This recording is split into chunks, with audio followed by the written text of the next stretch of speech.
तो next section ही section E, जो कि आपका बहुत ही इंपॉर्टेंट सेक्शन रहता है क्योंकि सारा सेक्शन एक केस स्टडी पर बेस्ड होता है। पहला क्वेश्चन है आपका question number 36। First question is question number 36। Question is read the text carefully and answer the question. A farmer wishes to install 2 hand pumps in his field for watering. अगर आप देखो आपको question में ये figure given भी है। Question में आपको ये कहा जा रहा है कि ये इस तरह से आपको एक फील्ड गिवन है, एक पाथ गिवन है। आपको कहा जा रहा है फार्मर ने 2 हैंड पंप इंस्टॉल किए हुए हैं।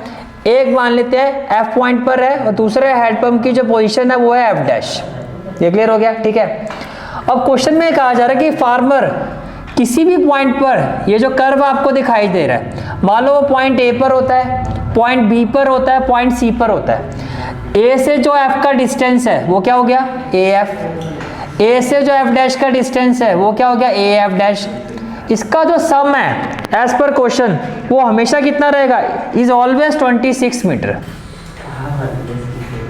इसका मतलब अगर आप बी से देखो तो बी से भी जो एफ का डिस्टेंस है वो क्या हो गया, बी एफ, और बी से जो एफ डैश का डिस्टेंस है वो क्या हो जाएगा, बी एफ डैश। इसका जो सम है ये भी कितना होगा, यानी कि इस पूरे कर्व पर किसी भी पॉइंट को अगर आप इस मेजरमेंट में रखोगे वो 26 मीटर के इक्वल ही रहेगा। तो ये क्या है, इलिप्स है। ये क्या है, आपका इलिप्स है। ये तो क्लियर हो गया कि ये जो गिवन फिगर है, कर्व है हमारा, वो क्या बनेगा, ये क्या बन रहा है, इलिप्स बन रहा है। अब आपको पहले पार्ट में क्या पूछा गया, नेम द कर्व। तो ये तो हमने बता दिया कि ये है क्या, ये कर्व है क्या, ये जो कर्व है आपका, this curve is N ellipse and hence find the foci of the curve. अब आपने ये तो बता दिया कि ये क्या है, आपका इलिप्स है, इसकी फोकाई बतानी है। तो फोकाई कैसे बताओगे, देखो जी क्वेश्चन में अगर आप फिगर में जाओ तो एफ और एफ डैश का जो डिस्टेंस है वो कितना गिवन है, 10 मीटर गिवन है ना क्वेश्चन में। एफ और एफ डैश इन दोनों पॉइंट्स का, यानी कि ये जो दोनों पॉइंट्स है यहाँ पर ये 2 फोकाई हैं आपके। ये क्या है, फोकाई। एफ और एफ डैश का इलिप्स में जो डिस्टेंस होता है इसको हम क्या कहते हैं, इसको हम कहते हैं 2c। क्या कहते हैं, 2c। तो अकॉर्डिंग टू द क्वेश्चन आपको 2c गिवन है, कितना है, 10। तो c की वैल्यू क्या है, 5। देयरफॉर अब ये जो इलिप्स यहाँ पर दिखाई दे रहा है ये कौन सा इलिप्स है, हॉरिजॉन्टल। कौन सा इलिप्स है, हॉरिजॉन्टल। तो हॉरिजॉन्टल इलिप्स के हिसाब से इसके कोऑर्डिनेट क्या होंगे, कोऑर्डिनेट्स ऑफ फोकाई।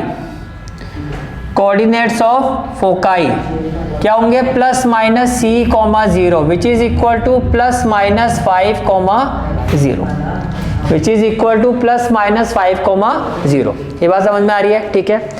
फिर हम आगे चलते हैं, क्या पूछा गया है, find the equation of the curve traced by farmer. तो इस कर्व की इक्वेशन बतानी है। एज गिवन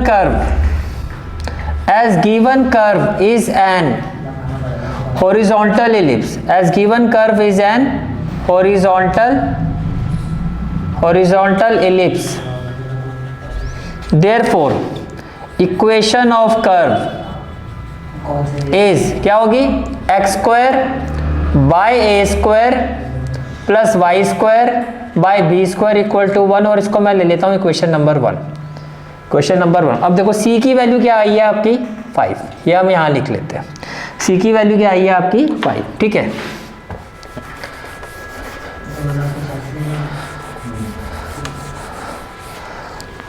अब क्वेश्चन में, अब इसको देखो पहले आपको a और b फाइंड करना पड़ेगा, ठीक है।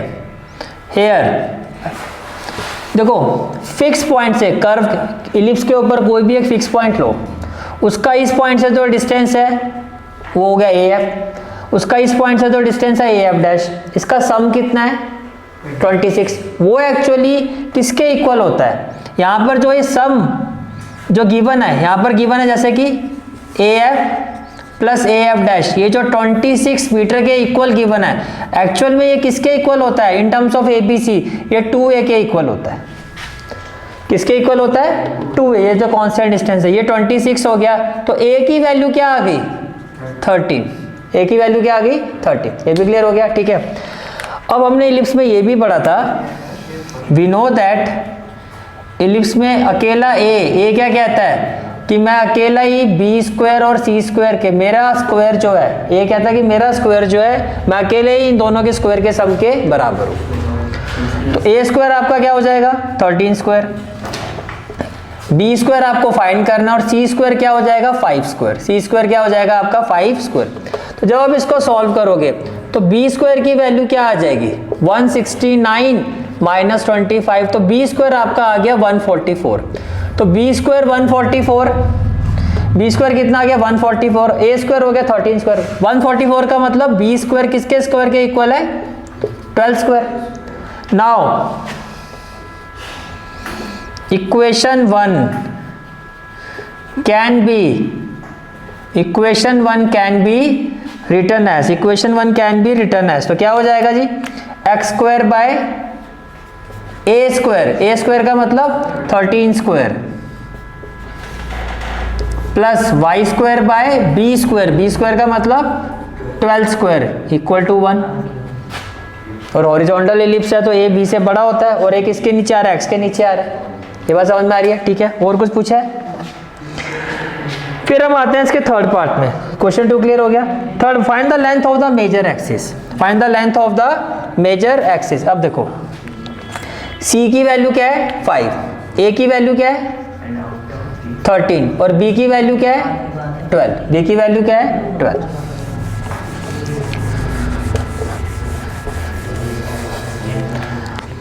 अब थर्ड पार्ट में आपसे पूछा जा रहा है find the length of major axis, length of major axis which is equal to 2a, तो 2 इंटू 13 कितना आ जाएगा 26 मीटर। फिर पूछा जा रहा है length of minor axis, length of minor axis ये क्या होता है 2b, तो b कितना है हमारा 12, तो ये कितना आ गया 24 मीटर। फिर आपसे पूछा जा रहा है इसेंट्रिसिटी, इसेंट्रिसिटी का फॉर्मूला क्या था c by a, value of c is 5, value of a is 13, तो ये आ गया 5 बाय 13। फिर और वाला जो पार्ट है इसका थर्ड का, और वाले पार्ट में क्या फाइंड करना है लेंथ ऑफ लेटस रेक्टम, क्या होता है इलिप्स में 2b स्क्वायर बाय a, क्या होता है 2b स्क्वायर बाय a, ये हमने किया था राइट। तो 2b स्क्वायर बाय a, तो it will be equal to 2b square की वैल्यू कितनी है 144, व्हाट अबाउट a 13, तो ये कितना हो जाएगा 2 4 जाए 2 4 जाए 2 1 जा 2, 288 bye 13, and this is the final answer of this. Now next question is question number 37. Read the text carefully and answer the question. For a group of 200 candidate, तो सबसे पहले for a group of 200 candidate का मतलब ये आपकी small n की value है कितनी है 200. The mean and standard deviation of scores were found to be, mean यानी कि आपको जो mean given है x बार उसकी वैल्यू कितनी है 40, और जो स्टैंडर्ड डेविएशन है इसकी वैल्यू कितनी है, स्टैंडर्ड डेविएशन का सिंबल क्या होता है सिग्मा, इसकी वैल्यू कितनी है आपकी 15। ये क्लियर हो गया। Later on it was discovered that the score 43 and 35 were misread as, आपने क्या किया 43 को जो आपकी राइट ऑब्जर्वेशन थी इसको गलती से आपने क्या रीड कर लिया 34, यानी कि ये ऑब्जर्वेशन ठीक थी आपने इसको ये पढ़ लिया, ये गलत ऑब्जर्वेशन है। और फिर इसी तरह से 35 जो कि राइट ऑब्जर्वेशन थी, आपको तो पूरा सूट कर रहा है क्वेश्चन, इसको आपने पढ़ लिया 53 जो आमतौर पर आप पढ़ते भी हो, है ना। इसका मतलब तो ये क्लियर हो गया कि ये आपका जो मीन है ये भी क्या है इनकरेक्ट, और जो स्टैंडर्ड डेविएशन है ये भी आपका क्या है इनकरेक्ट गिवन है। ठीक है, अब आ जाओ जी क्वेश्चन पर। Find the correct variance, second part में कहा था what is the formula of variance, third part में find the correct mean and sum of correct score. तो सबसे पहले हम इसका पार्ट थर्ड सॉल्व कर सकते हैं, वो ज़्यादा इजी रहेगा। अगर आप ऑर्डर वाइज देखो जी, आपको इनकरेक्ट मीन गिवन है, इनकरेक्ट मीन, अगर इनकरेक्ट मीन की बात कर रहा हूं तो फॉर्मूला भी क्या होगा फिर incorrect sum of xi divided by number of observation. तो इसका मतलब ये हुआ, देखो इनकरेक्ट मीन कितना है आपका 40 और इनकरेक्ट सम ऑफ xi, तो अगर मैं 40 को n से मल्टीप्लाई कर देता हूं, n की वैल्यू क्या है यहाँ पर 200, अगर मैं 40 को, ये आपका 40 है और ये कितना है आपका 200, अगर मैं 40 इंटू 200 कर देता हूं तो किसके इक्वल हो जाएगा इनकरेक्ट सम ऑफ एक्स आई के इक्वल हो जाएगा। किसके इक्वल हो जाएगा? इनकरेक्ट सम ऑफ एक्स आई के इक्वल हो जाएगा। ये बात समझ में आ गई? क्लियर है यहाँ तक? ठीक है, तो incorrect sum of x I कितना हो गया? Incorrect sum of x I it will be equal to 8000। अब यहां से आप क्या निकाल सकते हो? Correct sum of x I. Correct sum of x I क्या होगा? जो रॉन्ग ऑब्जर्वेशन है इनको तो माइनस कर दो, और जो राइट ऑब्जर्वेशन है वो इसमें क्या कर दो? प्लस कर दो। तो किसके इक्वल आएगा ये? 7 भाई 43 और 35 कितना हो गया? 5 और 3 8, 4 और 3 कितना हो गया? 7। तो ये आपका 78 हो गया। और इसको देखो 34 और 53 कितना हो गया? 4 और 3 कितना हो गया? 7, 87। दोनों का फर्क बताओ। 9। दोनों का फर्क कितना हो गया? 9 का, और 9 वाला माइनस में है, तो 8000 में से 9 माइनस कर दो, 7991। ये क्लियर हो गया? ठीक है, तो ये आपका जो पार्ट थर्ड का और वाला पार्ट था, पार्ट थर्ड का जो आपका और वाला पार्ट था, ये आपका उसका आंसर आ गया। अब इसमें आपको और क्या फाइंड करने के लिए कहा जा रहा है? Correct mean. Correct mean. Now correct mean, तो करेक्ट मीन का फॉर्मूला भी बता दो जी, क्या होना चाहिए? Correct sum of x i upon number of observation, क्योंकि इसमें तो कोई चेंज है नहीं, ऑब्जर्वेशन तो अभी भी उतनी है, 2 गलत तो 2 सही, तो 200 ही रहेगा। तो करेक्ट सम ऑफ ये कितना है आपका? 7991। इसको किससे डिवाइड करोगे? 39.955। तो इसको डिवाइड करके ये आपका आंसर आ जाएगा। तो ये आपका थर्ड पार्ट पूरा हो गया। अब थर्ड पार्ट से जो वैल्यूज आई है वो हम लिख लेते हैं। एक हमारे पास क्या आ गया? करेक्ट सम ऑफ एक्स आई, ये कितना आ गया? 7991।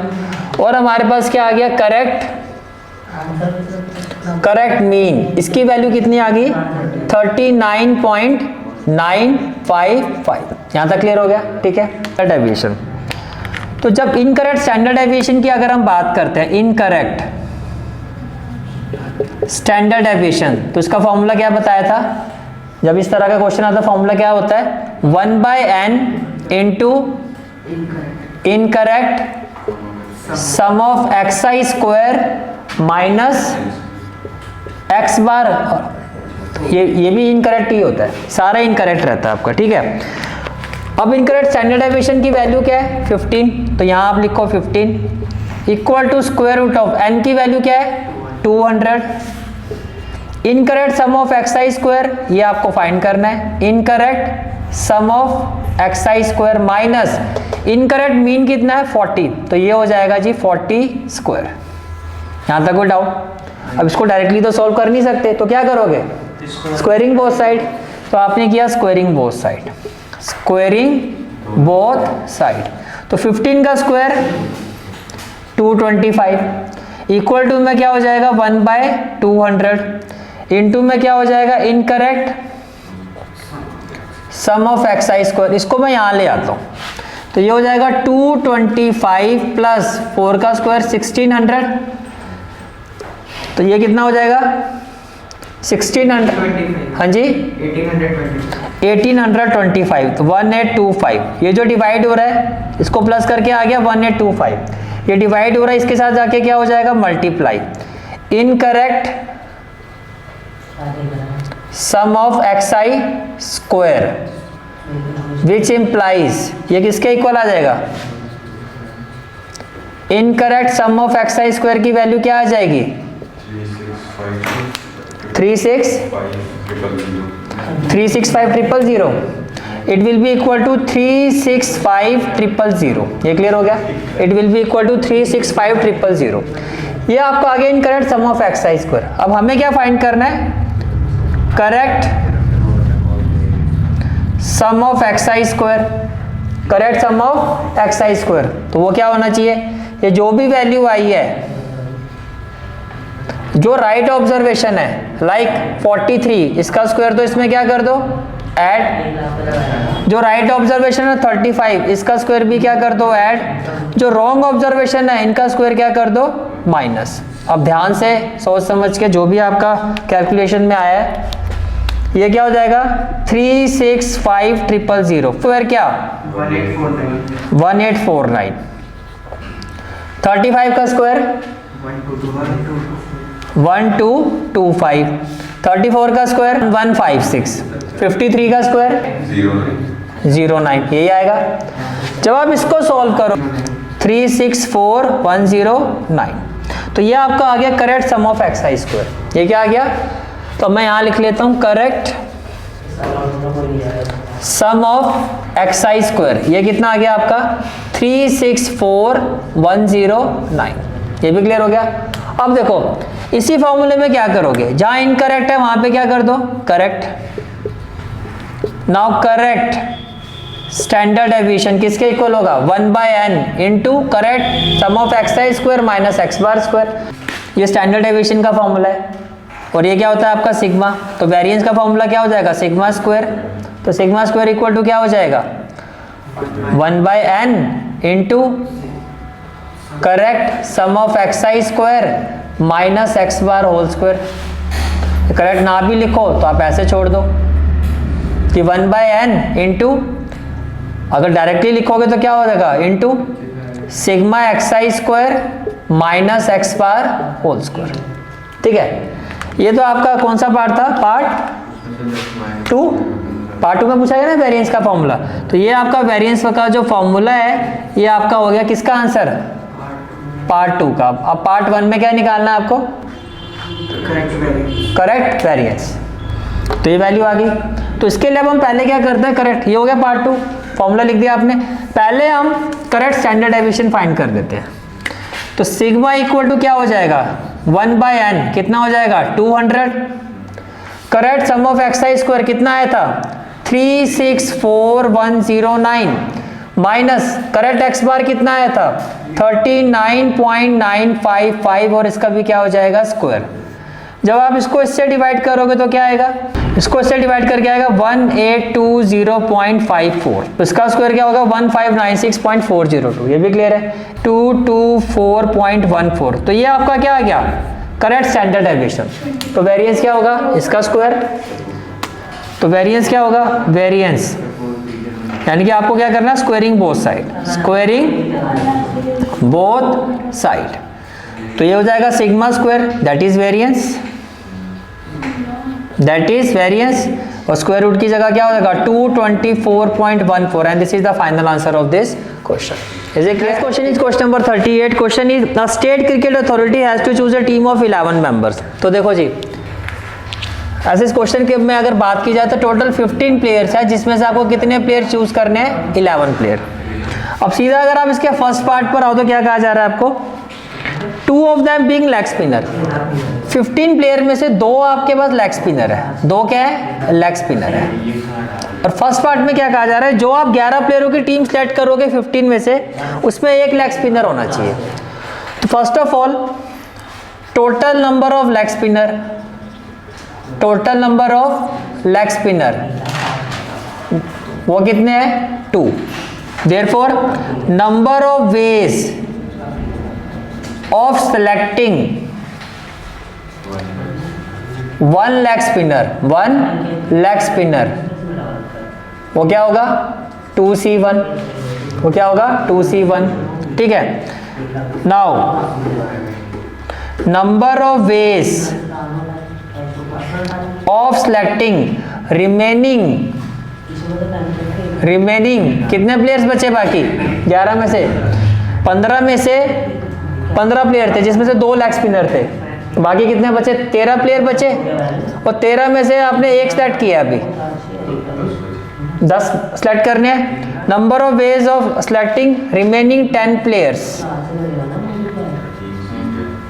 Remaining 10 players from remaining 13 players, remaining 13 players क्या होगा 13C10, 13 में से कोई भी 10। Therefore total number of ways, total number of ways of selecting 11 players equal to क्या होगा जी। अब आपको ये दोनों चाहिए या ऑप्शन है, दोनों चाहिए। ये होगा आपका 2c1 इंटू 13c10। अब देखो अगर बेस में 1 आ रहा है तो n के इक्वल, तो ये तो हो गया आपका 2। NCR किसके इक्वल होता है? n factorial upon r factorial और n माइनस r फैक्टोरियल। तो ये हो गया आपका 13 फैक्टोरियल। r फैक्टोरियल कितना हो गया? 10 फैक्टोरियल। 13 माइनस 10 कितना हो गया? 3 फैक्टोरियल। एग्री करते हो? तो जब आप इसको एक्सपेंड करोगे तो एक्सपेंड करके क्या आएगा? 2। 13 को कहाँ तक एक्सपेंड करोगे? 10 तक। तो 13, 12, 11 इंटू में क्या हो जाएगा? 10 फैक्टोरियल अपॉन में 10 फैक्टोरियल। 3 फैक्टोरियल क्या हो जाएगा? 3, 2, 1। 2 से 2 कैंसिल, 10 से 10 कैंसिल, 3 4 जा 12, तो ये हो गया 13 इंटू 44। 13 4 जा कितना होता है? 52। 13 4 जा कितना होता है? 52। 13 4 जा 52 और 5 और 2 7, तो ये कितना आ गया आपका? 572। क्लियर हो गया? ठीक है। इफ देयर आर 6 बॉलर्स, अब आपको क्या कहा जा रहा है? पार्ट 2। कितने बॉलर्स हैं? 6 बॉलर हैं, 3 विकेट कीपर है और 6 क्या है? बैट्समैन। अब आपको कहा जा रहा है final 11 be selected from 15 cricket पे 4 बॉलर। 6 में से कितने बॉलर चाहिए? 4। 3 विकेट कीपर में से कितने विकेट कीपर चाहिए? 2। ठीक है जी, बैलेंस टीम बन रही है। और 6 बैट्समैन में से कितने बैट्समैन चाहिए? 5। 6 में से कितने बैट्समैन चाहिए? 5। अगर आप टोटल करोगे तो 5 और 2 8, 5 और 2 7 और 4 11, 11 का ही चाहिए आपको। तो इसका मतलब क्या होगा? Total number of ways, total number of ways. Can I say that it will be equal to 6c4 into 3c2 into 6c5, 6 factorial upon 4 factorial. 6 minus 4 कितना हो जाएगा? 2 factorial into 3 factorial upon 2 factorial. 3 minus 2 कितना हो जाएगा? 1 factorial. 6 factorial upon 5 factorial. 6 minus 5 कितना हो जाएगा? 1 factorial. यहाँ तक कोई डाउट? क्लियर है यहाँ तक? ठीक है। अब इसको कहाँ तक एक्सपेंड करोगे? 4 तक। तो 6, 5 और 4 फैक्टोरियल, और ये हो गया 4 फैक्टोरियल। 2 फैक्टोरियल का मतलब 2, ये कैंसिल, और 2 3 जा 6, तो ये आएगा 15। ये कितना आएगा आपका? 15 आएगा। ठीक है। अब इसको देखो, इसको जब एक्सपेंड करोगे तो ये हो जाएगा 3 इंटू 2 फैक्टोरियल, और ये हो जाएगा 2 फैक्टोरियल। 1 तो 1 ही होगा, तो ये हो गया 15 इंटू 3 इंटू ये हो जाएगा 6 into 5 factorial upon 5 factorial. 1 factorial का मतलब 1, तो ये भी कैंसिल, इंटू में क्या आ जाएगा? 6।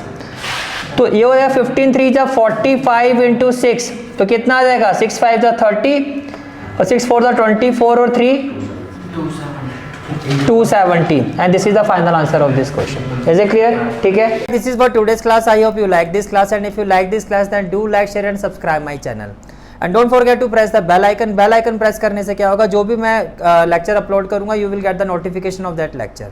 Thanks for watching this video. जहाँ तक आपके मैथ्स कोर्स की बात है, कंप्लीट मैथमेटिक्स कोर्स की जो प्लेलिस्ट का लिंक है वो आपको डिस्क्रिप्शन सेक्शन में मिल जाएगा। So bye, take care and have a great day. 7 9 7